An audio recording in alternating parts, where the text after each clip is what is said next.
Hello and welcome to this week's episode of the Edges and Sledges Cricket Podcast. I'm your host Ashwin, and for the first time in 4 years, 200 plus episodes of this show, we have a little bit of a unique episode where it is just me. So forgive me in advance if you guys hate this episode, then I'll know which of the three of us is your favorite and which is the least favorite. But yeah, Varun is currently traveling on a vacation. DJ is somewhere a couple of hours away from London. Tried logging on. We spent the last 30 minutes trying to see if cell signal would work, but it doesn't seem like the cellular technology in the UK wanted to enable us. But we also didn't want to skip a week during our favorite time of year, which of course you all know is the IPL. So here we are.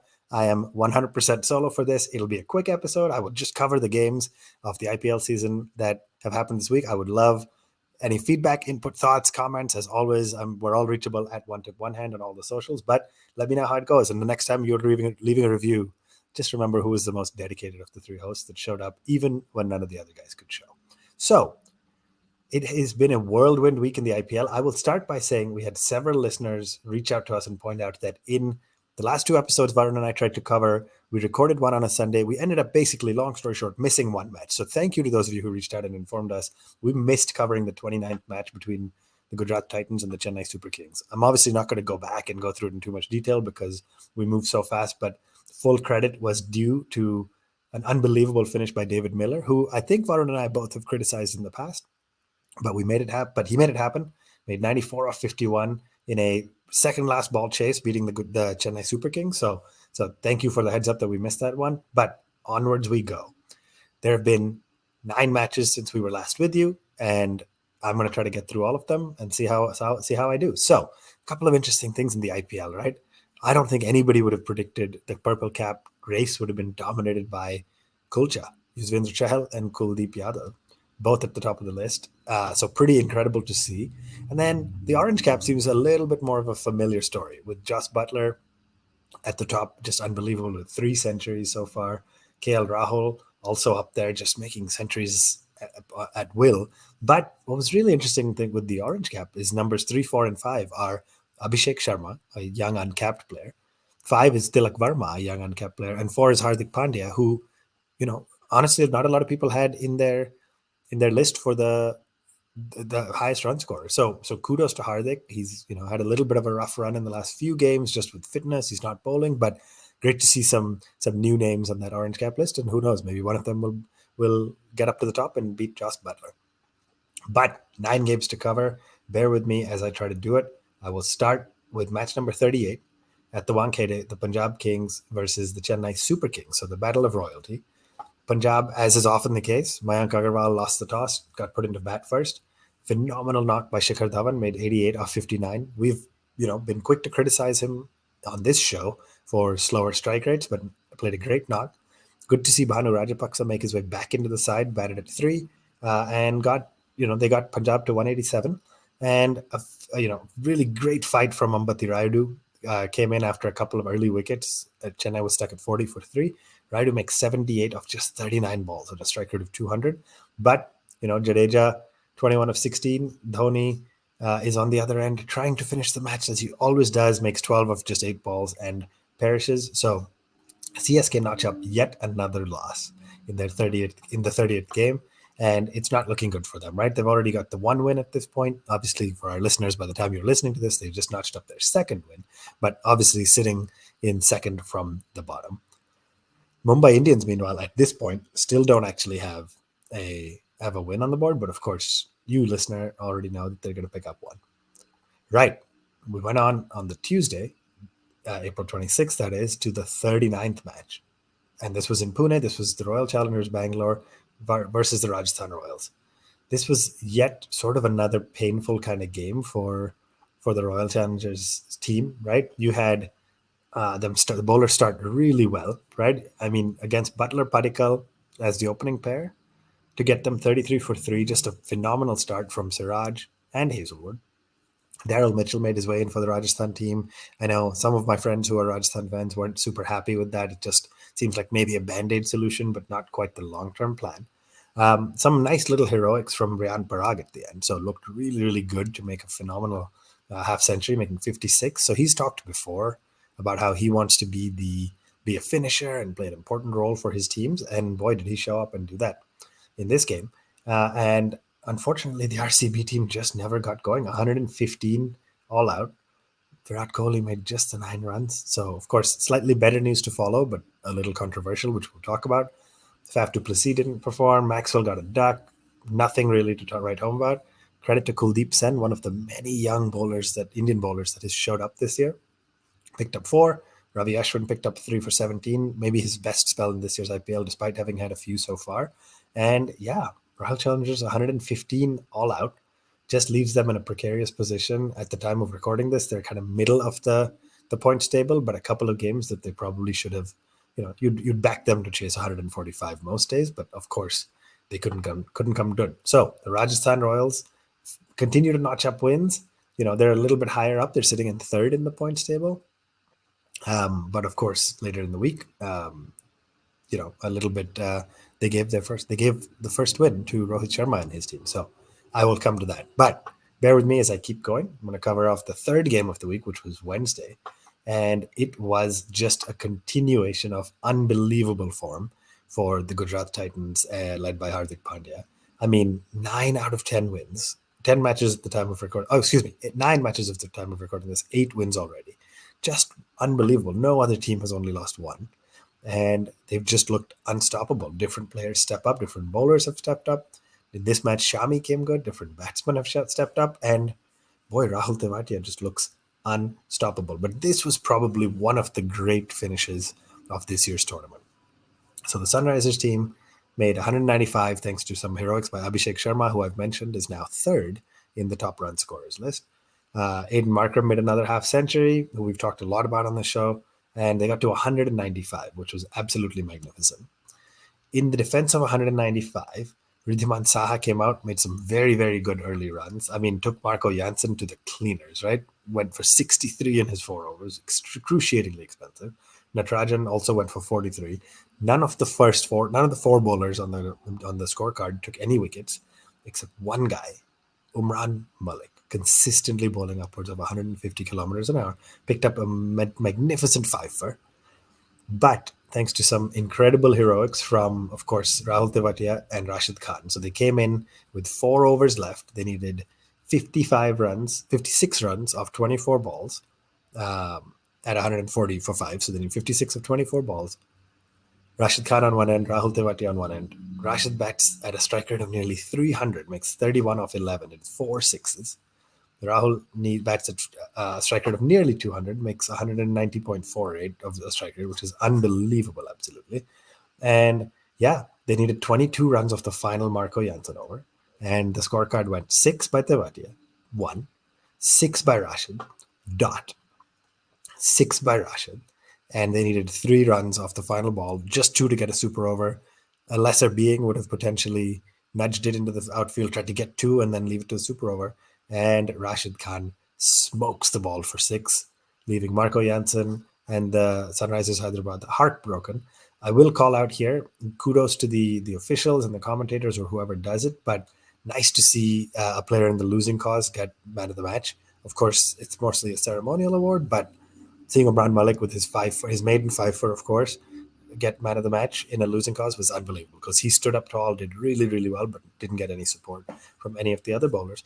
But hey, credit to Rahul Tewatia and Rashid Khan. We've talked about Tewatia every week on the show since this year's IPL started, and he's been magnificent. He has really lived up to the name and all the hype that came with the big bids he got at this year's auction. All right, we've covered 3 games so far. I'm going to cover one more before I take a quick break. KKR versus the Delhi Capitals, meeting for the second time this IPL. Varun is, probably disappointed to miss out on being able to cover this, but absolutely stellar bowling performance by the Delhi team. Brought in Chetan Sakaria, who, came in with his left arm quick, of course, replacing Khalil. Mustafizur picked up 3 for 18, and Kuldeep Yadav, just the 3 overs, which is a question to be asked of Rishabh Pant's captaincy. Why didn't he finish his spell? But in just 3 overs, he picked up 4 for 14. Including Shreyas Iyer, Baba Indrajit, Andre Russell, of course, on the early on a duck, and Sunil Narayan. So on a first ball duck. So Absolutely phenomenal. Great to see Kuldeep still come good. KKR just made 146, despite a first ball of the innings duck for Prithvi Shaw. He got out. The score was 0 for 1. We were all a little bit nervous. David Warner looked good. Lalit Yadav supported him, and then Ravman Powell heroics at the end just finished it off. So probably shouldn't have taken 19 overs to chase just 140, 145 odd, 146, but they did it. The Delhi Capitals notched up yet another win. Great bowling by Umesh, who picked up 3, but obviously KKR continues. KKR has now lost several in a row. They continue to struggle with basically that kind of fifth bowler position, if you will, right? You have Saudi, Yadav, and Narayan bowling 4 overs each. In this game, they brought in Harshit Rana, and then Nitish Rana, Andre Russell, Venkatesh Iyer, and gosh, even the captain himself, Shreyas Iyer, picked up the ball to get an over.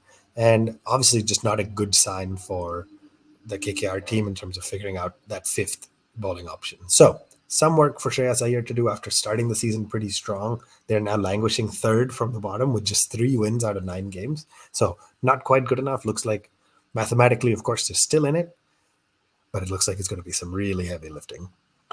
Right. We've covered 4 games. I have Friday's game and then the weekend double headers in this very unique solo hosted episode by me. But we're going to take a quick break. We'll be right back and I'll cover the other 5 games and give everybody a fantasy league update as well. So stay tuned. Hello. It's been another great week on the IVM Podcast Network. On Cyrus Says Cock and Bull, Cyrus is joined by Vineet, Puneet, and myself, Silvery, Urf Antariksh. We discussed the IPL taking action against Rishabh Pant and the Florida bride that was arrested for lacing her wedding food with marijuana. Yeah, that's wild. On Paisa Vaisa, Anupam and Rahul Shah, co-head of research at Equity Master, talk about how to get started in the equity market. On All Things Policy, the Takshashila folks analyze the role of social movements in public policy. On Pulyabazi, Pranay and Saurabh look into electric vehicles and why their batteries seem to be failing. And on Say No to Drama, Chetna tells us how we can overcome saying no to everything. Do follow us on social media. We are IVM Podcasts on Twitter, Facebook, Instagram, and LinkedIn. And remember, if you're enjoying this show or any of our other shows for that matter, do tell a friend. It really helps us out a lot.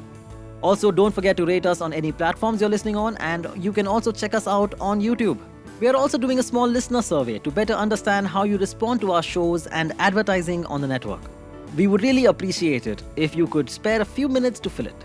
It helps us build better shows for you. And finally, we would like to thank our sponsors this week, SBI Life Insurance, India Water Portal, and Jupiter, a digital banking app. Welcome back to the Edges and Sledges Cricket Podcast, hosted by me, Ashwin, and just me this week. We move on to the 5th game of the week that I'm going to cover, the Punjab Kings versus the Lucknow Super Giants. And just like the Gujarat Titans, who are in first place, the Lucknow Super Giants are pretty solid up in second. And they've got 7 wins out of their 10. They're sitting on 14 points.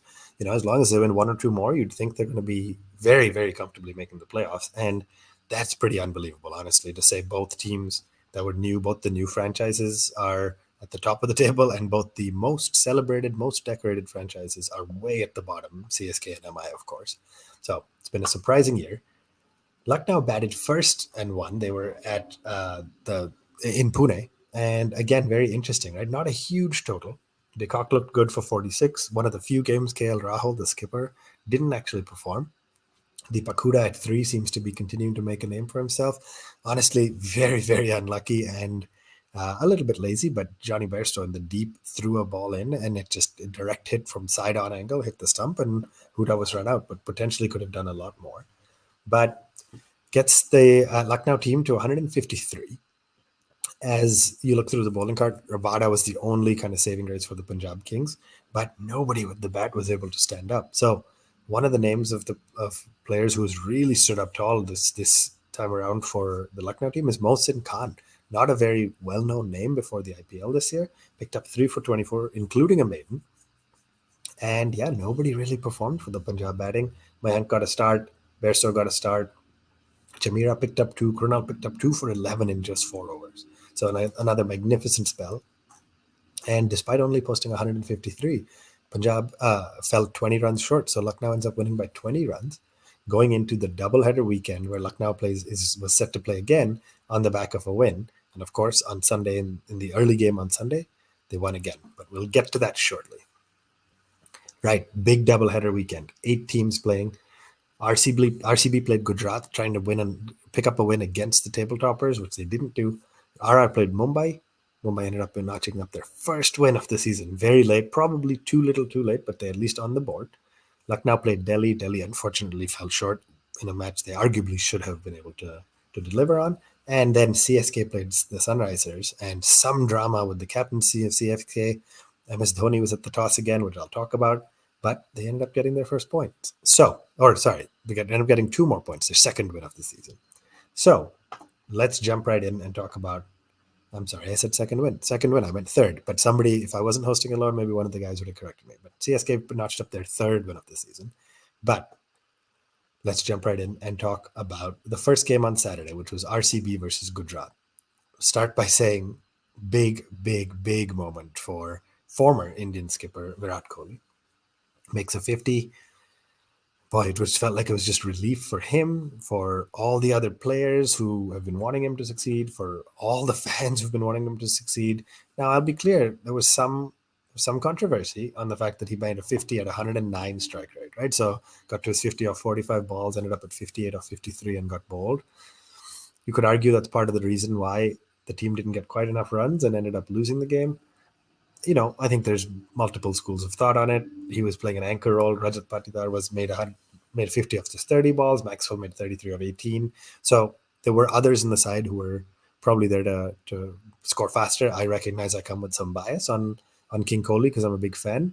Probably should have struck a little bit faster, but when you're on the back of multiple ducks and single-digit scores, I think at least he batted himself back into some form, which was good to see. Brownie points to Pradeep Sangwan, who came into the side for the Gujarat team. Again, Gujarat just keeps unleashing better and better bench strength and picked up 2 for 19 in his 4 overs. So excellent to see that as well.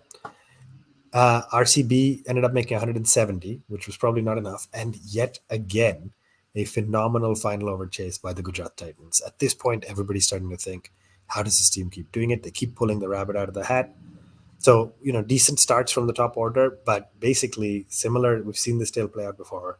At 95 for 4 with about just over 7 overs left. So that's about 43 deliveries left. They needed about 80 runs. And David Miller on one end, Rahul Tewatia on one end, finished it with 3 balls to spare.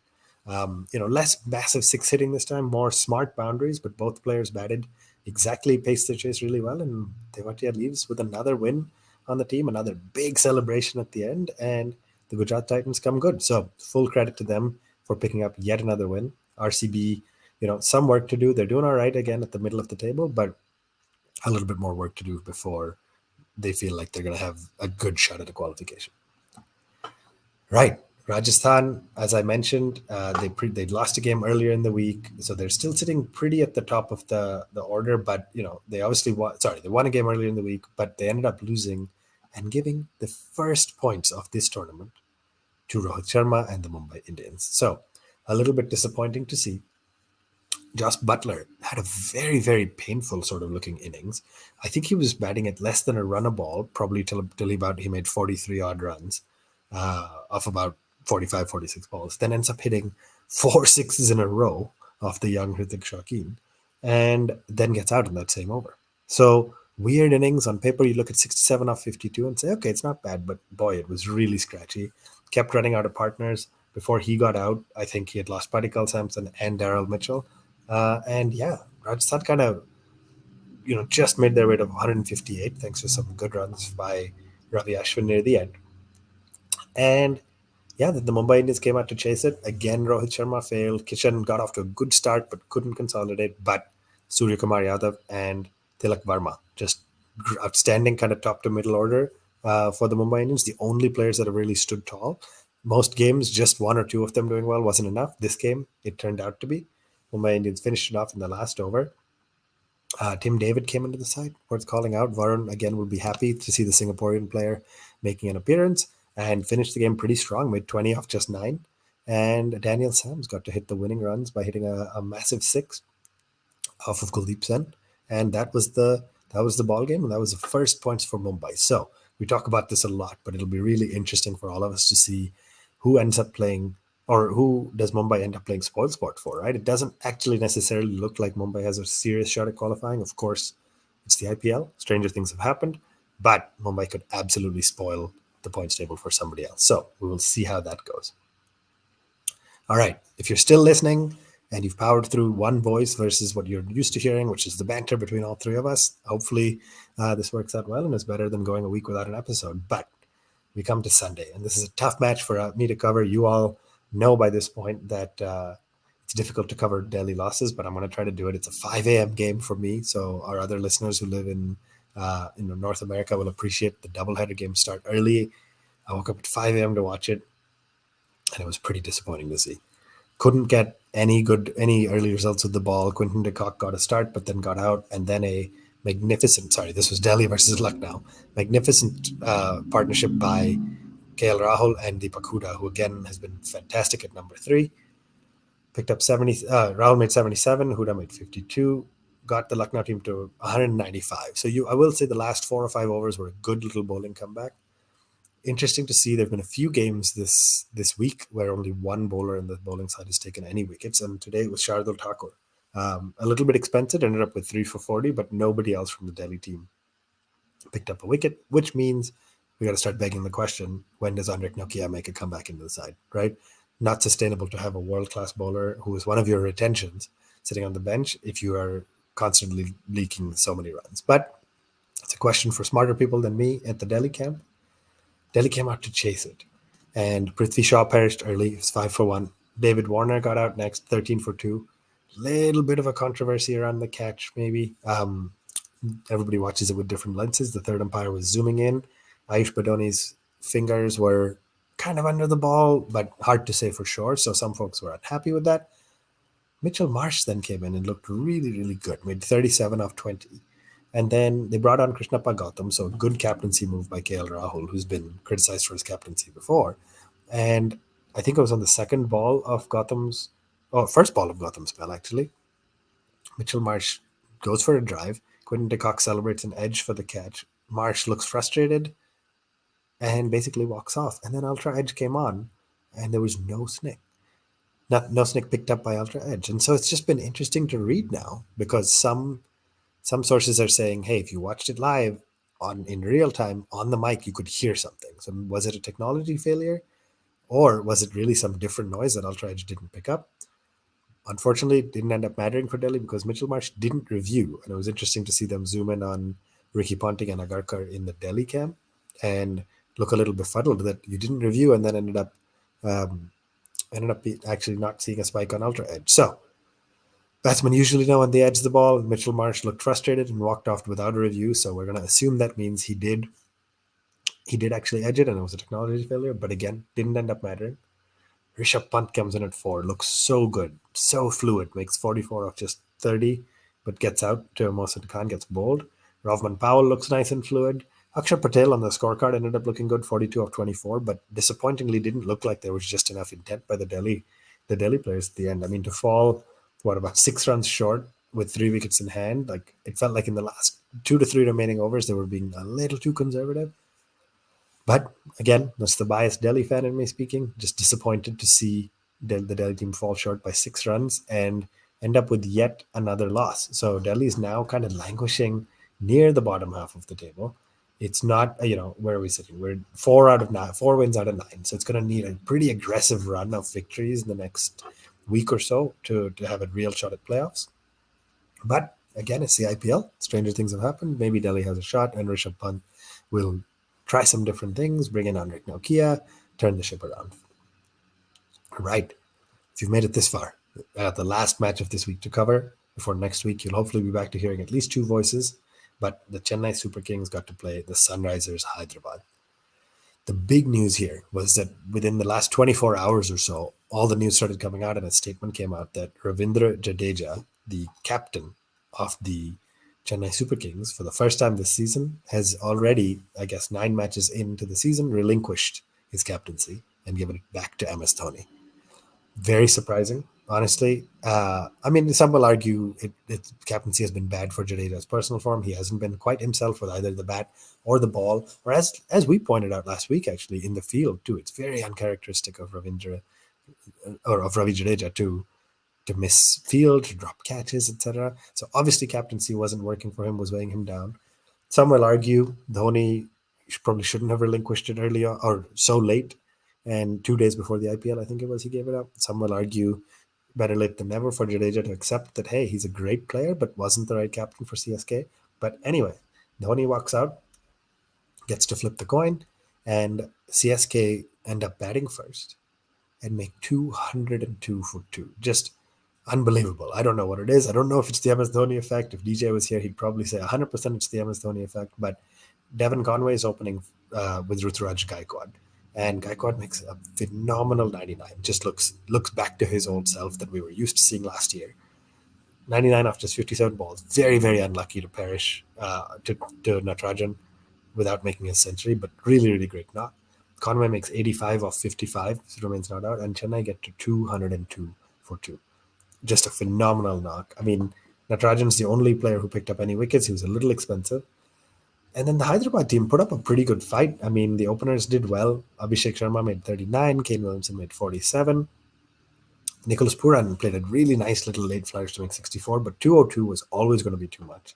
And the Hyderabad team that has looked so good this year across the board ended up losing to the CSK team by 13 runs. Credit where it's due to Mukesh Chaudhary, the relatively new bowler for this season, who picked up 4 wickets. So again, great to see some new bowlers and new quicks especially coming to the forefront. But CSK picks up another win under the captaincy of MS Dhoni, who's picked up yet another win. And that wrapped up the week. So what that means is Sunrisers, who had a great week, ended up kind of middle-ish of the table with 5 wins out of 9.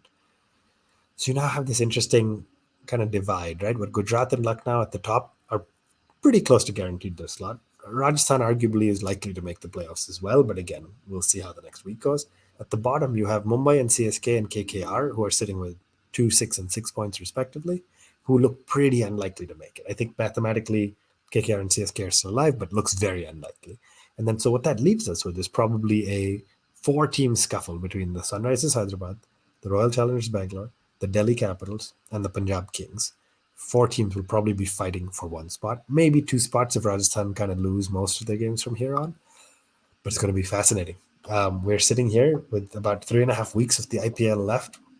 It's going to be great. You can't take your eyes off it. A couple of fun games coming right up in the next couple of days. The KKR team plays Rajasthan Royals. So that is kind of a clash to see if KKR has a real shot at making a comeback or if Rajasthan's going to try to cement their spot in the top 3. I think if Rajasthan wins that one, they go into second ahead of Lucknow on net run rate. And then it'll be very, very hard to deny them a playoff spot. I'm going to take a deep breath. I've been racing through it. I covered a lot of games. A couple of things to cover really quick before I wrap up this quick episode. Our Edges and Sledges Fan Fantasy League continues to be going great. We have finally seen some movement at the top of our team. Let me quickly run through where all 3 of us are. So in 3rd place among the 3 of the hosts is Varun at number 35. It's surprising that he fell behind me. I've had a really bad fantasy week. In 2nd place is me in 29th place. And then the first of the 3 of us, almost 1,000 points higher than me right now, is DJ. So frustrating to see he's that far ahead. Anything can happen. But shout out to our teams that are at the top. Number 1 is Wicket Sensation. Way ahead of me, running at 17,286 points. Number 2 is All Teams Below This Line Suck. Number 3, I'm not going to say their name because I can't exactly know how to pronounce it, and I don't want to say a word that doesn't seem like it's politically correct. And number 4 is Ricky Ponting Bat Spring. So really great job by every one of you who's doing well. It's going to be a fight to the finish. It's still very, very close. Use those boosters wisely, and it's going to be a fun one. With that, I think that brings us to a wrap. I have tried my best to run this episode as well as I can solo. Hopefully it was fun. Hopefully everybody hasn't already dropped off. Like I said at the beginning, you could always get us at One Tip One Hand at any of the social medias. You can email us, contact@onetiponehand.com. That's always a way to get to us. Please leave us your reviews. Not ideal for a 3-person show to be done solo, but if you enjoyed it, please leave us a review. And like I said, give a shout out to the one host that shows up every week. And I will see you all next week. It's going to be a fun time. Hopefully we're back with a full house next week. and we'll get to cover some games that I'm hopeful are a resurgence of Delhi and a reasonable shot that the Delhi Capitals can make the playoffs. But this has been the Edges and Sledges Cricket Podcast. Thank you all for joining and bearing with me. We will see you all next week.